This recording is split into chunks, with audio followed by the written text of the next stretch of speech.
कांग्रेस ने सोमवार को प्रधानमंत्री नरेंद्र मोदी पर पलटवार करते हुए कहा कि संसद के मॉनसून सत्र की शुरुआत के मौके पर विपक्ष को लेकर अशोभनीय टिप्पणी की, जबकि उन्होंने 10 साल तक देश का गला घोंटा और आवाज दबाई, जिसकी सजा जनता ने हालिया लोकसभा चुनाव में दी। पार्टी के मीडिया विभाग के प्रमुख पवन खेड़ा ने नई दिल्ली में यह भी कहा कि प्रधानमंत्री को मोदी सरकार शब्द के इस्तेमाल से भी बचना चाहिए और खुद को लोकतांत्रिक साबित करना चाहिए। प्रधानमंत्री मोदी ने सोमवार को विपक्षी दलों पर अपनी राजनीतिक विफलताओं को ढकने के लिए संसद का दुरुपयोग करने का आरोप लगाया।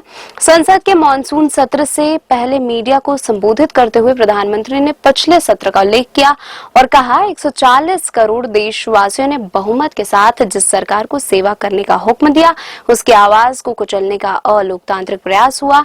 2.5 घंटे तक देश के प्रधानमंत्री का गला घोंटने का, उनकी आवाज को रोकने का, उनकी आवाज को दबाने का लोकतांत्रिक परंपराओं में कोई स्थान नहीं हो सकता है।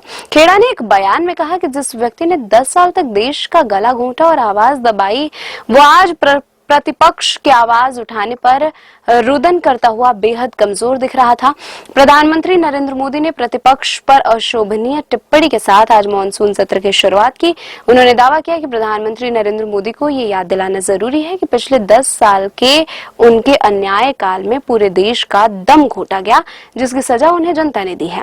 प्रधानमंत्री मोदी भूल गए हैं कि वो बहुमत की सरकार के प्रधानमंत्री नहीं, 2 दलों के सहयोग से चलने वाली राजग सरकार के तिहाई प्रधानमंत्री हैं। उन्हें मोदी सरकार शब्द के इस्तेमाल से भी बचना चाहिए और खुद को लोकतांत्रिक साबित करना चाहिए। कांग्रेस ने कहा कि अब गुरूर छोड़ गरिमा अपनाइए मोदी जी, आपने पिछले 10 साल में सिर्फ अपनी बात कही है। आपको किसने क्या कहा और हरदम आपकी पीड़ा सुनने का समय गया। अब देश को आपको तीसरा मौका अपनी बात सुनाने का दिया है। देश के लिए संसद चलवाइए, सिंगूल का राज दरबार मत चलवाइए।